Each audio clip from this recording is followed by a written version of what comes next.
Hello दोस्तों, आप सभी का स्वागत है आपके YouTube channel success shorthand academy में।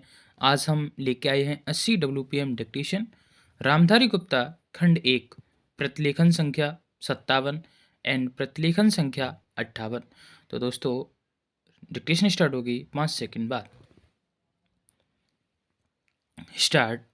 उपाध्यक्ष महोदय, मैं राष्ट्रपति महोदय के भाषण पर जो धन्यवाद प्रस्ताव है उसका समर्थन करने के लिए खड़ा हुआ हूँ। मुझे इस बात की खुशी है कि हमारी सरकार ने समाजवाद का केवल नारा ही नहीं लगाया है, बल्कि समाजवाद को मूर्त रूप देने के लिए कदम भी उठाने प्रारंभ कर दिए हैं।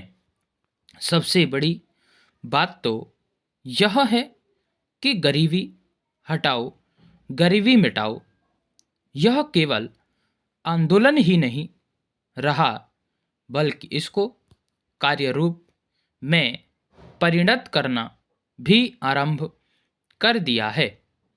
इसके लिए मैं अपने प्रधानमंत्री को जितना भी धन्यवाद दूं वह थोड़ा ही है। मुझे आपसे यह भी कहने का एहसास हो रहा है कि सरकार ने इस समय हमारे पहाड़ी क्षेत्रों को पूर्ण राज्य का दर्जा दे दिया है। आज तक वे बिल्कुल पिछड़े हुए थे। मैं आपसे यह कहने का भी एहसास कर रहा हूँ कि पहाड़ी और सीमा के क्षेत्रों को राज्य का अधिकार तो दे ही दिया है, उनको यह अवसर भी दिया गया है कि वे अपने पिछड़े हुए इलाके को उन्नत बनाने के लिए स्वयं प्रयत्न करें और अपने पैरों पर खड़े हों। लेकिन मुझे बड़े दुख के साथ आपके सामने यह कहना पड़ रहा है कि हमारे उत्तर प्रदेश के जो पहाड़ी ज़िले हैं वे आज भी बहुत ज़्यादा पिछड़े हुए हैं और उनको देखने वाला नहीं है। मैं सरकार का ध्यान इस बात की ओर दिलाना चाहता हूँ कि कुछ दशक पहले इसी दिल्ली में पहाड़ी इलाकों के सैकड़ों भूमिहीन किसानों का एक बहुत बड़ा जुलूस निकला था और उन्हें हमारे राष्ट्रपति के आश्वासन दिया कि उनकी भूमि समस्या हल करने के लिए वे उत्तर प्रदेश की सरकार को लिख रही हैं। लेकिन आपको सुनकर आश्चर्य होगा कि कई वर्ष बीत गए हैं, किंतु एक चप्पा भूमि भी किसी भूमिहीन को आज तक नहीं दी गई है। हमारे भूमिहीन किसान कभी जेल में सड़ते हैं और कभी कहीं मर फिरते हैं, लेकिन भूमि उन्हें नहीं मिली। पैरा इसी प्रकार मैं आपको यह भी बता देना चाहता हूँ कि एक बार हमारे मुख्यमंत्री जी ने भी लिखा था कि हमारे उत्तर प्रदेश के जो पहाड़ी जिले हैं वे पूरी तरह से पिछड़े हुए हैं। इसके अलावा एक बार हमारे प्रधानमंत्री जब यहाँ दौरे पर आए थे, तब उन्होंने एक सार्वजनिक सभा में भाषण दिया था।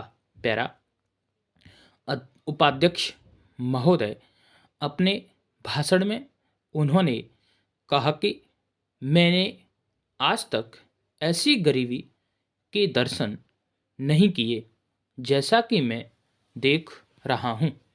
ऐसी गरीबी जब हम स्वतंत्र नहीं थे तब अवश्य देखने को मिलती थी, लेकिन स्वतंत्रता के बाद पश्चात में पहली बार ऐसी गरीबी देश के किसी भाग में देख रहा हूँ।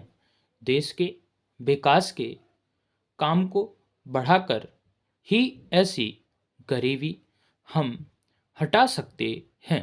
सरकारी उद्योगों की स्थिति अजीब है। हर संभव कोशिश से और सद्भाव बनाकर सरकारी उद्योगों के कर्मचारियों को आप अच्छा वेतन देते हैं और उन्हें रहने का अच्छा स्थान देते हैं, फिर भी घाटा होता है और देश का नुकसान होता है।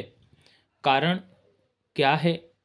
कारण यह है कि आपकी औद्योगिक नीति गलत है और जो रुपया आपके पास है उसको भी आवश्यक काम के लिए खर्च नहीं कर रहे हैं। एक तरफ बोकारो के लिए 600 करोड़ रुपया रख रहे हैं और दूसरी ओर राजस्थान नहर को पूरा करने के लिए आप कहते हैं कि हमारे पास पैसा नहीं है। एक ओर महाराष्ट्र के अंदर आप नई चीनी मिलें खोल रहे हैं और दूसरी ओर उत्तर प्रदेश और बिहार के अंदर कारखाने बंद हो रहे हैं या जो उनकी क्षमता है उस पर पूरे तौर पर काम नहीं कर रही हैं। यह कोई औद्योगिक नीति नहीं है। पैरा इसलिए यह कहना ठीक नहीं है कि हमारी औद्योगिक नीति सफल हुई है। मंत्री महोदय कहते हैं कि वे सिंचाई के लिए एक सिंचाई आयोग बनाएंगे। अच्छी बात है, मगर सिंचाई की क्या हालत है हमारे देश के अंदर, यह भी तो देखिए। जिस समय हमारे देश में कोसी बांध का काम शुरू हुआ था, उस समय पाकिस्तान ने एक बांध पूरा कर लिया था।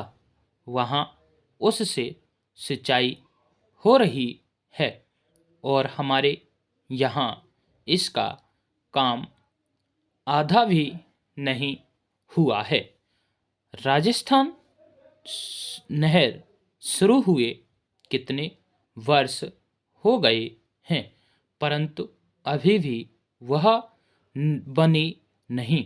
हमारे यहाँ कोई ठीक तौर तरीका नहीं है।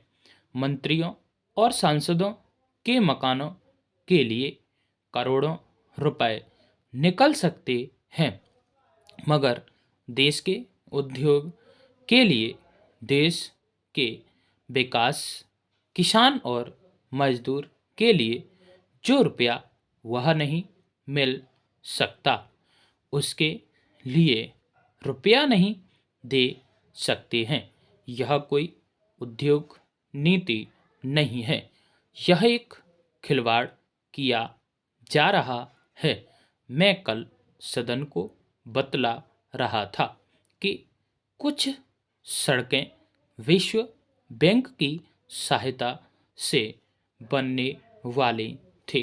पूर्ण विराम, स्टॉप। तो दोस्तों, वीडियो अच्छी लगी हो तो लाइक शेयर कमेंट करें, सब्सक्राइब करें, बेल आइकन दबाएं जिससे आप तक नोटिफिकेशन पहुंचता रहे। टेलीग्राम ग्रुप की लिंक वीडियो के डिस्क्रिप्शन में दी है, वहाँ से सभी स्टूडेंट ऐड हो सकते हैं और PDF प्राप्त कर सकते हैं। और जो भी जानकारी लेना चाहते हो तो वहाँ से सभी जानकारी मिल जाएगी। धन्यवाद।